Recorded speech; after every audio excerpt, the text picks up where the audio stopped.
Let me see if I can sharpen up what my concern actually is here, because it's not even true to say that I think you need to get rid of the Jesus story, or even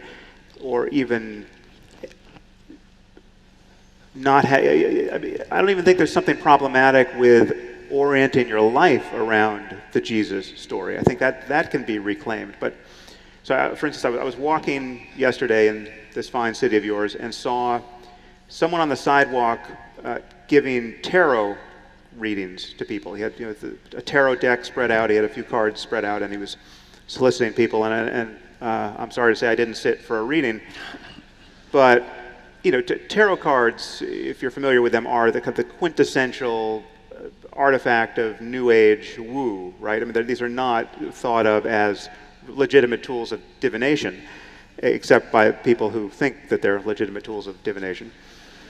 And yet, a tarot reading can be truly powerful, right? I mean, this is built on something, right? This is not just a massive example of self-deception on the part of people reading and people getting their cards read. These cards can seem prescient. I could give you all a reading right now, and 95% of you would find what the cards would say to be relevant to your lives. I mean, I could do it with an imaginary deck. I mean, an invisible imaginary deck. I don't know anything about tarot cards, but I'm going to turn over two cards now. One is the sun, and the other is the fallen man. Now, I know so little about tarot that I'm not even sure the fallen man is a tarot card. Right? Or I think it was the hanged man as a tarot card, right? Man, yeah. Okay, so I've got these two cards, and the sun is clearly the representation of wisdom, right? And the hanged man is the representation of lost opportunity. And I can tell you with some degree of certainty that all of you are at a crossroads in your life, right? Where you have good reason to believe that you're not making the most of your opportunities, right? Now, I could go on like this for an hour, right?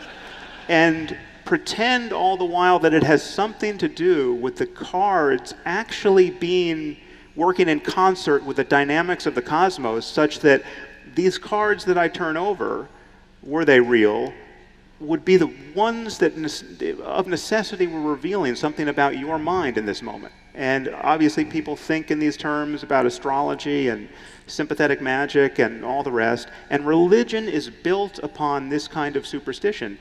There's a way of understanding the utility of using a device like this and the real effect it has on you. I mean, if I turn over the cards and ask you to look at your life in this moment as though for the first time through this lens, considering in this case lost opportunities, right? Of course it's going to be valid. That doesn't make it can be an incredibly useful thing to do. My main concern is that at no point do you have to lie to yourself about your state of knowledge about the mechanism, right? You don't have to believe tarot cards really work. There's deeper mechanisms at work with someone who's actually good at that.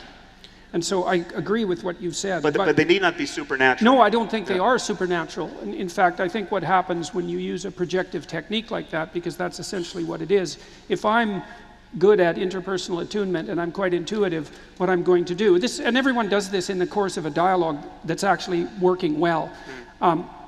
I'm going to flip over the cards and I'm going to start with generic archetypal statements that are true in some sense for everyone. But then I'm going to watch you both consciously and implicitly, unconsciously, with all of my social intelligence, and I'm going to see through very, very subtle signs on your part when you respond positively to what I'm saying and when you respond negatively. And I'm going to continue down the lines that you establish by your positive responses. Yeah, but that's what Darren Brown does.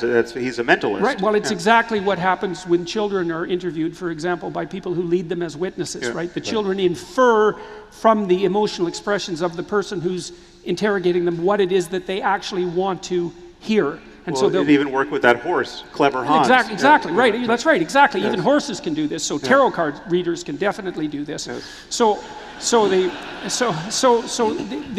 mechanisms behind something like that, even if it appears entirely superstitious on the surface, are often deeper than is revealed at first approximation.